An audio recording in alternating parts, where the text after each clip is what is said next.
While the Jimi Hendrix Experience was still recording and mixing their debut album, they also went on their first official UK package tour as one of the opening acts for the Walker Brothers, also featuring artists like Cat Stevens, Engelbert, Humperdinck, and largely forgotten bands now, such as The Quotations and The Californians. In fact, after hearing one of their songs, I actually thought they were actually from California. In fact, they were from Wolverhampton, because they had a very Beach Boys, Jan and Dean sort of surfing sound. And with MC Nick Jones, the groups and the artists on the tour had to play 2 shows a night for a month, which must have been really hard work, particularly for the Jimi Hendrix Experience, considering they had to leave from wherever they were playing that night and then go back to London to finish recording and mixing the album.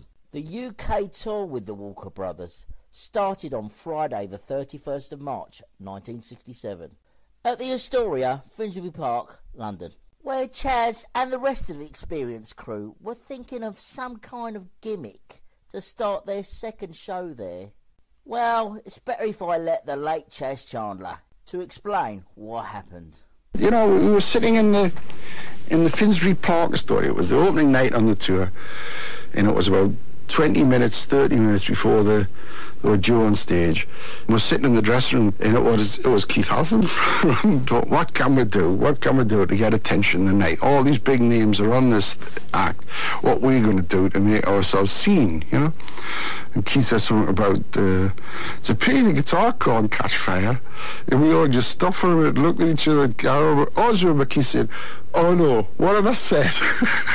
It was sent the rodeo with a can of lighter fuel was set lighter with that night. I mean, the absurd thing was that on the stage that night, we couldn't get the damn thing to catch a fire.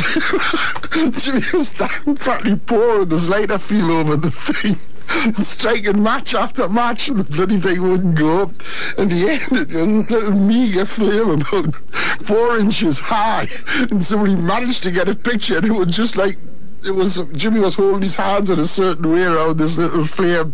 I swear he was trying to fan her into life, but it looked like it was like he was worshipping it or something, you know. And the next thing you knew, hell was happening, you know. I mean, we didn't think of it, you know. It sounds naive now, but after all the gigs I had done, you never thought of things like fire and the thing. You're just looking for a headline, you know. According to a friend of mine called Kelly Edwards, who was also there that evening, said that as soon as Jimmy threw the match onto the guitar blew up into flames, and in a panic, a stagehand came running onto the stage with a fire extinguisher in his hand and put the fire out. Some people in the audience were in shock, and some people were amazed and happy and screaming. But Jimmy and the rest of the Experience just ran off the stage. And Kelly, bless her heart, grabbed her program and rushed to the stage door and managed to catch up with Jimmy and the rest of the Experience to sign her program. And she remembers that Jimmy smelt like lighter fluid, burnt plastic and wood, but was very friendly. In fact, they all were. And this is Kelly's original program, where she got the Jimi Hendrix Experience to sign it. And it includes the original ticket stub as well. And again, thank you, Kelly Edwards and her husband Terry, for taking the time to actually carefully taking it out of its frame for where it's been for over 50 years and scanning it and sending it to me so I could use it for this documentary.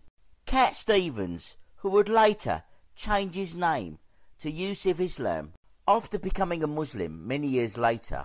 Let's hear how he remembers Jimmy burning his guitar that night. And then, of course, there was Jimi Hendrix, and then we heard, first night, I think, it was the Finsbury Astoria, and then we heard, there's a fire on stage. So, but then we found out, of course, that was the first time he ever lit his guitar on stage, and I got to know Jimmy very well, and he was a lovely man, very soft, very gentle, very modest in his own way.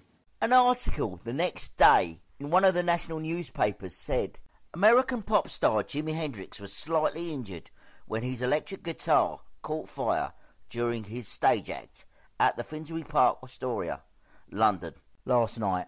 Hendrix suffered shock and slight burns. He left the stage with compere Nick Jones, who was burnt on the right hand. Police cleared backstage corridors until the fire was extinguished, and then allowed the show to continue. According to Mitch Mitchell, apparently the manager of the Astoria said to the Jimi Hendrix Experience, "I'll make sure you don't play the Astoria ever again." And you know what? I don't think they ever did. After the guitar burning stunt at the Astoria, the press started to call Jimmy the Wild Man of Pop, the Wild Man of Borneo, which was partly spun by Chas Chandler himself, which I know he got the idea from Andrew Loog Oldham, like the way he used to promote the Rolling Stones in those early days, particularly the way he used to like to manipulate the press with headlines that were shocking at the time, like, "Would you let your daughter marry a Rolling Stone?" Negative publicity like that helped the Rolling Stones' image as the bad boys of rock and roll, that it helped them sell a lot more records and concert tickets, and it was the same for the Jimi Hendrix Experience. But Jimmy's guitar burning gimmick would cause a lot of controversy in itself in years to come. Let me explain. I, like a lot of people, thought that Jimmy burnt his guitar regularly, but he only officially burnt the guitar twice. The first time he burnt the guitar was, as I said before, on the 31st of March 1967 at the Astoria, London, on the second show, and that was well documented by a journalist that was there at the time, and by fans who saw it in the audience as well. The second time he smashed the guitar and burnt it was after the legendary performance at the Monterey Pop Festival in California on the 18th of June 1967, which was thankfully filmed and recorded by American documentary and filmmaker Don Allen Pennymaker, or better known simply as D.A. Pennymaker. So we can all see it, and that was accepted as fact for a while, until 1977, when Frank Zappa did an interview in Guitar Player magazine. Here he is, the great Frank Zappa, pictured on the front of January 1977's edition of Guitar Player magazine, posing with the Stratocaster that Jimmy allegedly burnt at the Miami Pop Festival on the 18th of May 1968. Zappa said in the interview that he was given the guitar by Hendrix's roadie at the time, Howard Parker, better known by his nickname H. Here's Dweezil Zappa. Jimi Hendrix burned this at the Miami Pop Festival. Was given to my dad actually at that show by Jimmy's roadie. But Jimmy and my dad were friends, and they would play together when they had the opportunity. And when he had the guitar, it obviously didn't look like this. It was all burnt, this part, the neck, and the other things were destroyed. But Frank, my dad, had it on the wall in his studio just as a decoration for a while, but then he decided he wanted to put it back together. And in the mid-'70s, he put it back together, and this was the first way that it was put back together. This is what it looked like, and he was on the cover of Guitar Player magazine in 1977, and this is what it looked like. It had the mirror pickguard, it had these special electronics, you know, this is a blend knob for what was, at the time, likely to be the first version of a piezo pickup, because he had a Barkus Berry contact pickup mounted in the neck. Frank played the guitar on his album Zoot Allures, released on the 20th of October 1976. I'll let Dweezil Zappa tell us more about this iconic guitar. The guitar itself was played on a lot of things in the 70s, and Frank played it on stage. Adrian Belew played it on stage when he was in Frank's band. Steve Vai played it on stage when he was in Frank's band in the early 80s. But at one point in the early 80s, it disappeared. We didn't know where the guitar was. So I found it underneath a staircase at our house that's near the studio. And it was in pieces, and all the electronics were gone, the neck was off, and the neck that he had been using on it at that time got damaged. And so I told my dad that I found it. Did he want me to put it back together? And he said, sure, put it back together. And I took it to Fender, and Jay Black, who was a master builder at Fender at the time, helped put it back together, and we had a maple neck with a flipped headstock, so it was a nod to Jimmy. And then it had a tortoiseshell style pickguard, and then it was more just stock electronics like it would have been in the 60s. Right. And then after putting it back together that way, you know, my dad played it, he enjoyed playing it, but he ended up giving it to me. He said, you know, would you like to have this? And of course, yes. You know. The guitar that Jimi allegedly burnt at the Miami Pop Festival in 1968 was a 1963 Sunburst Fender Stratocaster, very similar to the guitar he burnt for the first time at the Astoria, London, March the 31st, 1967. Thankfully, some film footage has been found of the Jimi Hendrix Experience performing at the Miami Pop Festival, but as we can see here from these photographs, the only Fender Stratocaster he was playing that day was white and not a Sunburst. The other guitar Jimi was playing that day was this beautiful black Gibson Les Paul Custom. I spoke to a couple of people online who both saw the Mothers of Invention and the Jimi Hendrix Experience at the Miami Pop Festival in 1968 that day, and they both say that Jimi never burnt a guitar. Dweezil tried to sell the guitar at a London auction on the 24th of September 2002. Sadly, the guitar failed to reach its reserve price of £340,000 and only received its highest bid of £300,000. I say only. Personally speaking, I think that's pretty good for a Hendrix/Frank Zappa guitar.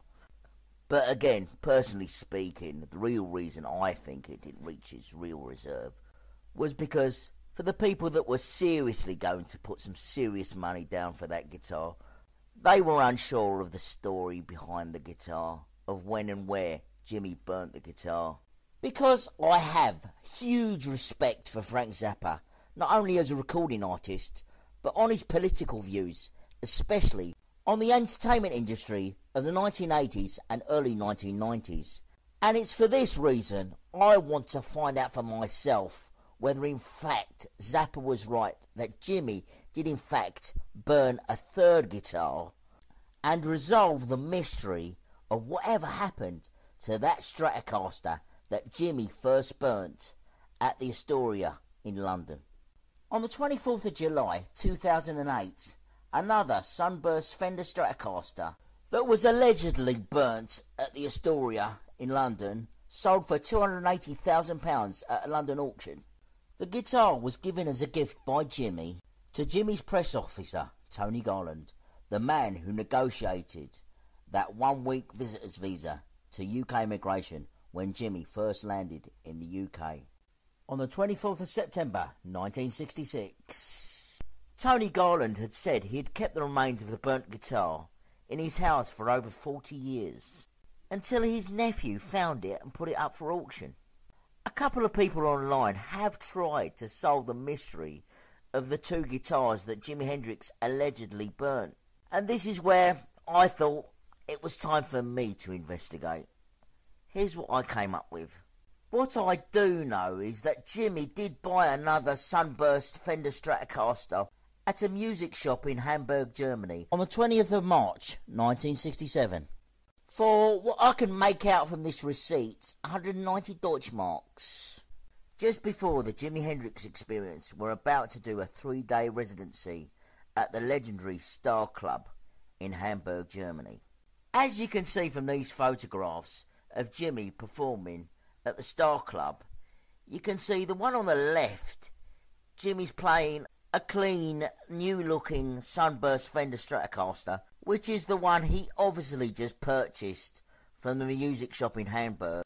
And the one on the left looks like an older one, where if you look closely at the bottom half of the body of the guitar, you can see there's some damage and flaking, where Jimi has obviously tried to use this particular guitar for his end-of-show finale by banging it hard on the stage floor and pushing it hard against the Marshall amplifier. And you can see by this photograph taken of Jimi with Cat Stevens taken backstage at the Astoria, London on the 31st of March. And you can see that that is the guitar that Jimi burnt at the Astoria. Now, if we look at the guitar given by Howard Parker, Jimi's roadie, to Frank Zappa, we can see that the markings on that guitar are very similar to the guitar used by Jimi at the Star Club in Hamburg and at the Astoria London. But what convinced me that the guitar given to Zappa by Jimi's roadie is in fact the same one that Jimi burnt at the Astoria in London. If you look closely at the back of the body of the guitar, there's a long scratch there, which is identical to the guitar used at the Star Club in Hamburg, seen here in this photograph on the far left. I also think that this is the same guitar that Jimi also used at the Theatre d'Irsy, Paris, France, on the 11th of May 1967. The reason why I know this is if you look at the guitar closely, at the front of the guitar, at the bottom half, it's got the same bumps and chips as the one he used at the Star Club in Hamburg and the one he used at the Astoria in London. He's obviously replaced the pickguard. But what makes this more convincing that this is the Stratocaster that was burnt at the Astoria London, he's tried to repair the selector switch knob and the volume knob on the front of the guitar with black electrical tape. Because if you take a close look at the photograph on the right, which was taken at the Astoria backstage before the show, you can see quite clearly that the knobs are missing. I know what you're thinking. The one that was sold by Tony Garland's nephew was a fake, right? Well, not exactly. Apparently, Jimi did burn a third guitar at Hastings Pier in the UK on the 22nd of October 1967. According to my good friend Kelly Edwards, who also saw the Jimi Hendrix Experience perform at Hastings Pier, she saw Jimi burn the guitar, swinging it over his head, then smashing it on the floor, and then left the stage. I also spoke to two other people that was there that night, and they also confirmed that Jimi Hendrix did in fact burn a guitar. So the question still remains, could this guitar, put up for auction by Tony Garland's nephew as the Astoria Strat, could this be the guitar that was burnt at Hastings Pier? I'll let you decide, but I am surprised that there wasn't a journalist there at the time that can confirm it in writing.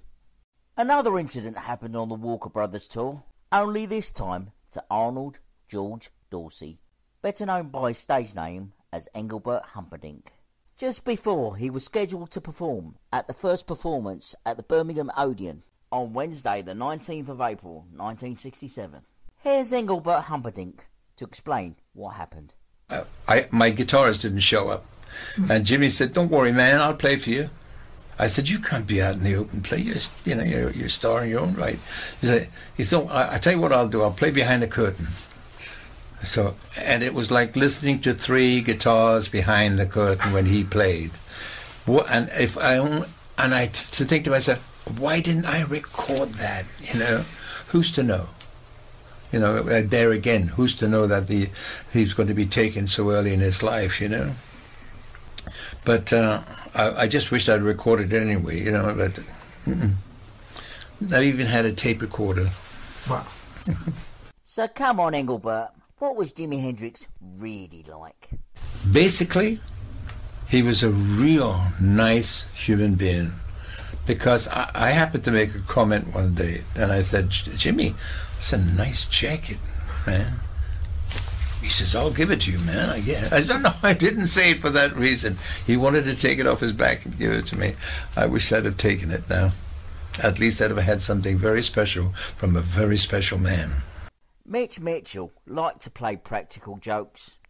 In his book, which was called The Hendrix Experience, which was first published in 1990, he said that he had bought this toy mechanical robot and used it on the last matinee performances on the Walker Brothers tour, which was at the Granada Cinema, Tooting, South London, April the 30th, 1967. Mitch had placed this toy mechanical robot while Cat Stevens was performing his song, "I'm Gonna Get Me a Gun." The toy robot walked on stage and produced a toy gun from its chest and started shooting. Poor Cat Stevens tried to kick it off stage, but it just carried on walking. Mitch managed to retrieve the toy robot and did it again when the Walker Brothers came on stage to perform. Mitch placed the toy robot on stage, and when Scott Walker began singing "My Ship Is Coming In," the audience started laughing, but Scott Walker ignored it and carried on singing.